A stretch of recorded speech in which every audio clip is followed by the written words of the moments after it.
नमस्कार, मी गणेश आचवल स्वामी कृपा क्रिएशन्स या यूट्यूब चॅनलमध्ये तुम्हा सर्वांचं मनपूर्वक स्वागत करतो।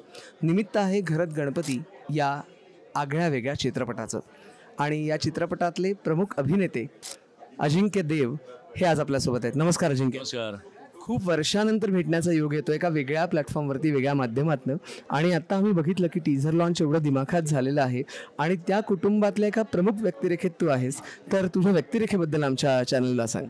एक ही ना 3 जनरेशन्स, ॲक्च्युली 4 जनरेशनची गोष्ट आहे आणि त्याच्यातल्या सेकंड जनरेशनचा रोल आम्ही करतो आहोत, मी आणि अश्विनी। आणि एक टिपिकल आजच्या काळातला बाप किंवा माणूस, पुरुष, जो काही गोष्टी जरी जॉईंट फॅमिली नसली तरीसुद्धा काही गोष्टी हा पैशांच्या रूपाने मोजणारा म्हणा किंवा कॅल्क्युलेटिव्ह माणूस, असा एखादा एक टिपिकल आयडेंटिफाय होईल आजच्या बऱ्याचशा माझ्या वयातल्या लोकांना। असा कॅरेक्टर आहे माझी आणि एक प्रॅक्टिकल माणूस आहे अशी भूमिका आहे। त्यामुळे खूप लोकांपर्यंत डेफिनेटली आयडेंटिफिकेशन प्रत्येक जनरेशनचं खूप होणार आहे। या पटकथेचाच ही गंमत आहे की प्रत्येक जनरेशन बरोबरचं आयडेंटिफिकेशन करणारी माणसं हा चित्रपट बघणार आणि त्या प्रत्येकाला तो चित्रपट कुठेतरी आपलासा वाटणार आहे।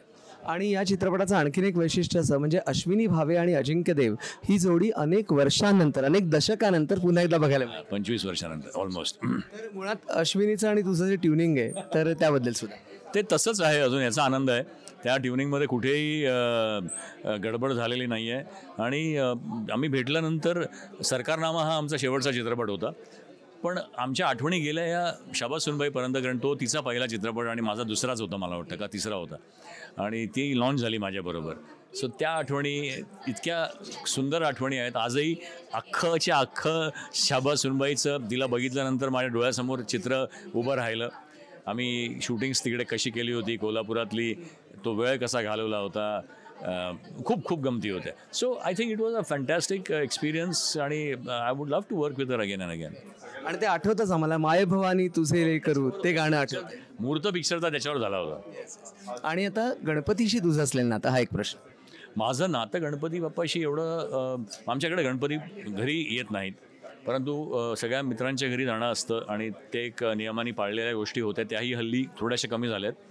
परंतु बाबांचं दैवत होतं, बाबांचं खूप श्रद्धा होती या बाप्पावर, तेव्हा आमच्या घरात बाप्पाची एक मोठी मूर्ती सदैव होती, आजही आहे।